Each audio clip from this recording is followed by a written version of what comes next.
Happy Friday. Today is the 31st of July. I hope everyone had a good week. How about you, Carrie? Looking forward to the long weekend? It is going to be the same with me as any weekend.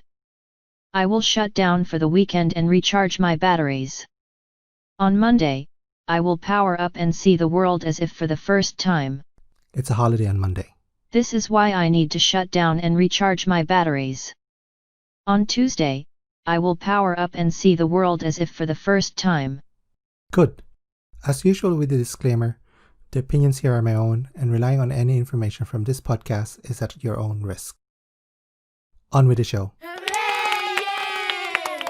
For those who have not yet heard, Garmin, that was hit by ransomware just 2 weeks ago, is getting back online. In a news article from Sky News, there is speculation that they have paid the ransom to get the key to decrypt their information. It is unfortunate if this is true, because it implies two things. One, they just funded the criminals to further their activity. And two, the disaster recovery mechanisms either did not work as intended, or they were not properly in place for those key assets. Again, this is just speculation. But whatever it is, they still have their work cut out to ensure that the attacker is not in their environment anymore. Good luck. And to minimize the risk of such an event happening again, including improving their disaster recovery. 2 episodes ago, we were talking about precautions you can take to improve your privacy on the web. So I would like to build on that. Just to quickly recap, you can enable private or incognito mode on your web browser. However, private mode does not stop the websites from tracking you, since websites use other methods like browser fingerprinting. Another precaution is to use a search engine that does not track what you are searching, like DuckDuckGo or StartPage. The limitation here is that it's only related to searches.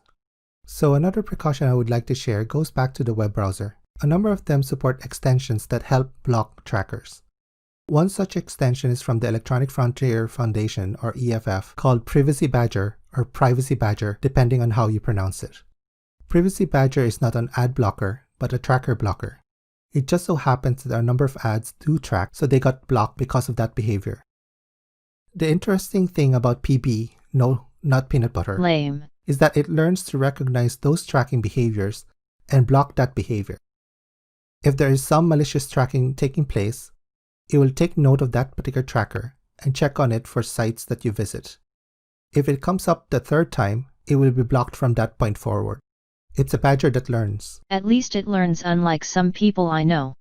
Right now, the following browsers are supported by PB: Mozilla Firefox on Android, Google Chrome, Microsoft Edge, and Opera. Due to the EFF finding the Apple Developer Agreement unacceptable and that Safari lacks some extension capabilities, Safari is unfortunately not supported. The companies have become so wise to this though, since they rely on revenue from ads and social media. So if they detect that you are blocking these ads, they will block you from accessing the site further unless you allow the site to serve you ads. This is where you need to balance between your want for the information and being served ads, as well as your usage tracked within the site. Personally, it is nearly impossible to have 100% privacy on the internet for nearly anyone. Unless you are a computer who has no rights. This is not a pity party, Carrie. Living in certain countries like those in the European Union affords you some privacy rights that help protect you. Without these regulations, your personal data is going to be processed for multiple purposes, ranging from analyzing your browsing behavior, even having your personal data sold to third parties without you knowing about it. This will impact what you will see in different sites, as well as the advertisements being more targeted, or you will be shown products that you will likely purchase because of your interests. Another method to protect your privacy is to be conscious on what personal data you enter on websites when you actually create the accounts for them. You need to ask yourself, are the information they are asking you really necessary?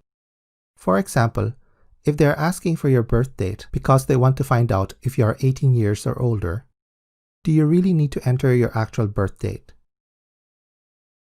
Please note that this depends on the site, as you do not want to be doing anything illegal. You will feel it after 5 years, Carrie. Age does not matter to me. Some computers do not age well. Like you? I am not a computer. So you say. One area where you can enter any information is the security questions, in case you forget your password. I never forget. The history behind it is that passwords are often hard to remember unless you use phrases. So the security questions were established in case you forget your password by asking questions only you should know. But the issue is, if you put that answer on the website, it is not only you who will know. So it is often best to enter any answer as long as you remember it, or you save the information on these security questions in a password manager. For example, do you really want to specify where you first met your wife or husband?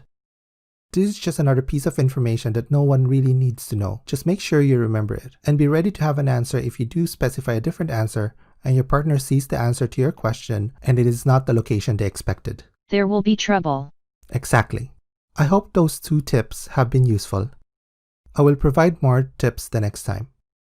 I hope everyone have a wonderful weekend. Have a good weekend. Carrie, shutting down. Till then, Slán go fóill, take care and keep safe.